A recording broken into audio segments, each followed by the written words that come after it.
I want to give you an incredible tip for staying calm when you're not calm. Are you ready? Let's say you're in an argument with someone, you're in a stressful situation, somebody's totally stressing you out, making you upset, making you angry.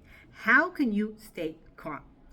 Now, for those of you who know me, I'm all into breathing, dropping the shoulders, taking a deep breath, relaxing the body, for sure. And there's something else. This week's Parshat comes and tells us something. It's key.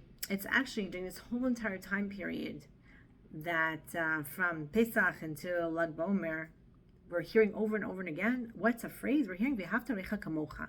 Love your fellow as yourself. This week Parsha, the Torah says V'ahavta recha kamocha. Love your fellow as yourself. So, two things very interesting about this. Number one, first question, why does it say like yourself? Just love somebody. Why does it have to be like yourself? You could just love them. Maybe love them like they love them as they are. Like, yeah, love them as they are. Why do I have to love them like I love myself? Good question, no? So here's the answer, and it's the key to staying calm also. Let's say I'm in a fight with somebody, and that person is starting to get very riled up. They're raising their voice, or they hurt me, they said something that wasn't so nice, or I don't know, a million things that happens. Guess what?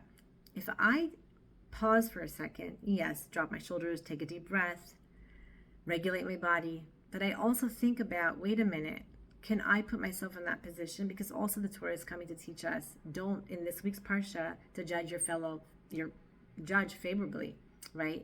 So how do I judge favorably? By putting myself in that position. So maybe I'm not exactly in that position, but I think about a time where like kamocha, like you're loving that person as yourself, and like there were times in my life also where I'm stressed out, where maybe I raised my voice, where maybe I got a little bit excited, where maybe I was absent-minded, where maybe I said something rude. Haven't I done that? Yeah, I have. And therefore, I can have compassion for that person because, like, I've done it too. And even if I didn't do exactly that thing, or I said to myself, I would never do such a thing, I can also just have compassion that that's a feeling that the person is feeling that I probably felt. Maybe the person is feeling hurt, isolated, scared, nervous, upset. So maybe I never did that. I never had that situation. But I certainly, as a human being, have felt those things as well. And therefore, I look at the person in front of me, and it's a person that I love, mind you, right? It's my fellow. And I can love them. How? By looking at the similarities and not the differences. But Moshe Boyer brings this up, and he says, we know in Pirkei Avot it says that a love that's dependent on something will never withstand. Why? Because I love you because you have something that I don't have. I want you to fill me up with that. That's not going to stand anything. You're wealthy, I want money, so I love you. The moment you're not wealthy, I don't love you anymore. That's not love. But a love that's based on something that's similar, actually, that I'm looking inside myself and I'm looking for qualities, because we also know that the more love that I feel about myself, the more I can love other people. Why is that? The more light I have in myself and just fill myself up with light, the more I expel the darkness. So if I have light, guess what? I can see better, and I can see the light within the other person in front of me.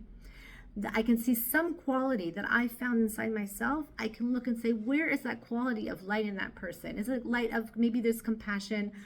I don't know, it could be a light of loyalty, a light of being fun, a light of anything that you're looking inside yourself, you're seeing light.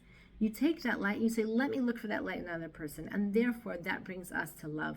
The numerical value of love, ahava, is also the same numerical value of echad, which is one. Which means always looking in that other person is with compassion, is where is there similarity between us? And that is the key to staying calm when you're in a very stressful situation, interaction with another person, by looking for the similarities and not for the differences. Shabbat Shalom.